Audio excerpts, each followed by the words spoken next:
Kaya kung ako ikaw at ikaw sila, mag-EDSA na tayo! EDSA! Kasama mong natatrap.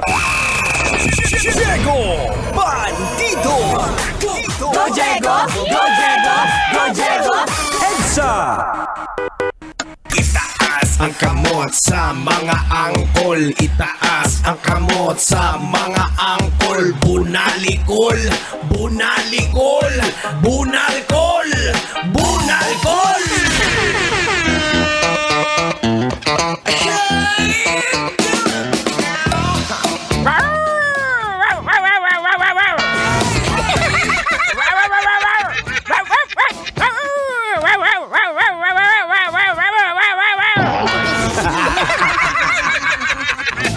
Paano kaya kung isang araw, lahat ng nakaupong DJ na mapapakinggan mo dito sa Love Radio, ganun magsalita.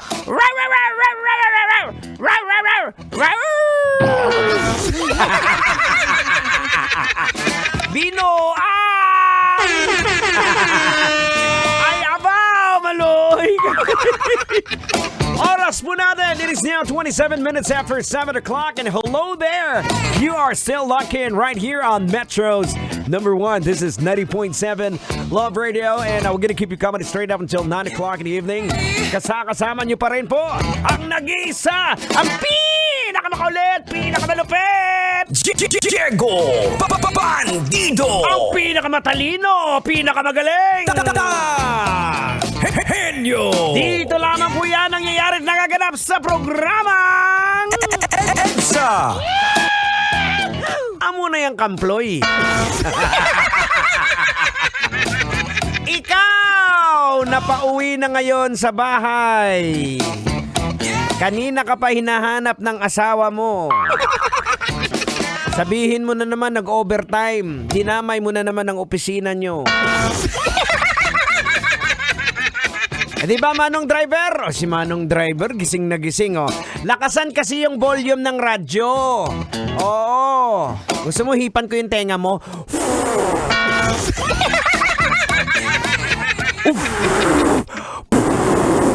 Oo. Gising ka na. Daw sila pabuang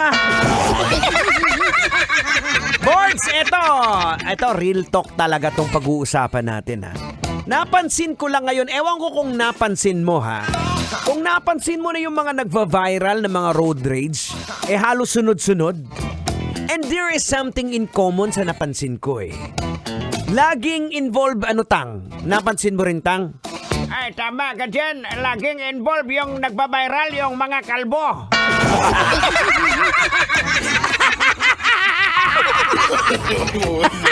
No. Aray ka! Toon man! Hindi nga, totoo nga! Tama ang observation ni Tanghenyo. Yung mga nai-involve sa mga road rage ngayon, yung makalbo. Kaya nga, nagpatubo na ako ng buhok. Baka madamay ako sa road rage na yan. Naalala nyo yung sa bike? Na yung nagkasan ng baril? Di ba wala din buhok yon? Naalala nyo yung si Mang Boy, yung may samurai? Wala rin buhok yun. Meron pa ito. Mainit-init. Yung isang LTO officer involved na naman dito sa rider delivery rider. Kalbo rin. Bakit yung ginagawa to? Sinisira nyo ang imahe natin. Magagalit si Bimbol Rocco. Ay, abaw! Maloy ka! Ang saya-saya! Clap your hands! Kaya nga, napansin nyo? Si JR, nagpatubo na ng buhok. Eto ba isa? Si Mikey Bustos, nagpautubo na rin ng buhok. Si Derek Ramsey, nagpabuhok na rin. At ako, Diego Bandido, magpapabuhok na rin. Ang bihira naman. Kasi naman dinadamay nyo Dati sinisigaw natin yan. Hindi lahat ng walang buhok, hindi lahat ng kalbo masamang tao.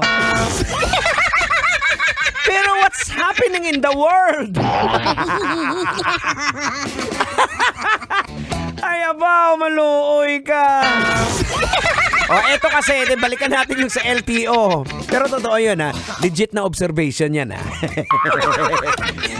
Eto nga mga kabisyo, grabe itong nangyari sa isang LTO officer na parang pilit pinatubos umano yung cellphone ng isang delivery rider, food delivery rider. Ngayon viral. So ngayon nung matik pinatulpo. Sa resibo ata yon na programa, ayun pinagharap-harap sila ngayon. Ngayon, humingi ng sorry, nahimasmasan dahil mali yung ginawa. Ayun ang sinasabi natin. Logican na natin to. Logican na natin yan! Eto, logican na natin. Lesson. Ano bang leksyon? Unang-una sa lahat ng mga kabisyo, ikaw na nakikinig ngayon dahil kalbo ka rin.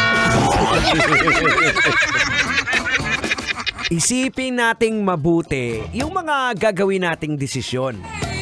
Never ever make a decision, boards, angkol, never make a decision pag medyo mataas ang feeling natin, yung emotion natin. Sobrang saya ka, yung sobrang lungkot ka, lalong-lalo na yung sobrang galit ka. Wag na wag kang gagawa ng desisyon. Halimbawa, naginuman kayo. Sobrang saya mo, may nakita kang chicks. Diniskartehan mo. Ipinasok mo sa nung nagkasala ka na, nawala ka pa ng pera. Diba? Kasi hindi po tayo 100% logical pag gumagawa. Ang nangyayari, pag mataas ang emosyon natin, pag mataas yung, halimbawa, sobrang saya ka, sobrang lungkot, o sobrang galit, emosyon po yung ginagamit natin sa pagdidesisyon. Kung minsan hindi na natin natatansya, hindi natin nababalanse yung mga ginagawa natin dahil emosyon ang ginamit natin. Yun ang mali. Yan ang logic natin. Pero hindi ko talaga makuha yung logic bakit kalbo yung involved. Magkaroon nga tayo ng study, masamang tao ba talaga yung mga kalbo? Gusto ko makuha opinion ni Sir Bembol Rocco. Naalala ko pa dati sino pa ba yung mga kalbo? Si Pipoy. Yung yung sa Okay Cafe Recocol, naalala mo yun? Pag umiiyak siya,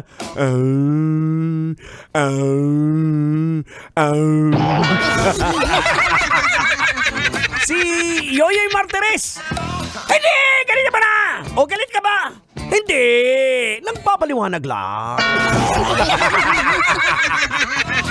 Ay, abaw, ewan ko kung bakit yung ginagawang masamang tao ang image ng mga kalbo, mababait naman ng mga kalbo.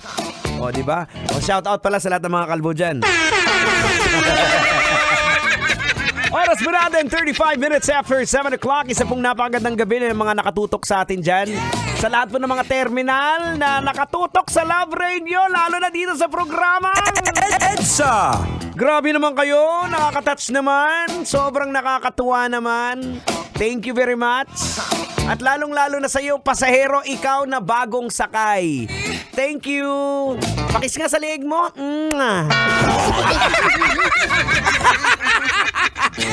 Bus na San Agustin na nakatutok sa atin. At sa lahat ng mga bus, mapa FX man yan, anumang sasakyan, ang tumatahak sa kahabaan ng EDSA! Maraming salamat sa patuloy na pagtangkilik dito sa aming programa. Muli, kasama niyo pa rin po, Diego Bandido. Diego Bandido. Kasama din si Tanghen.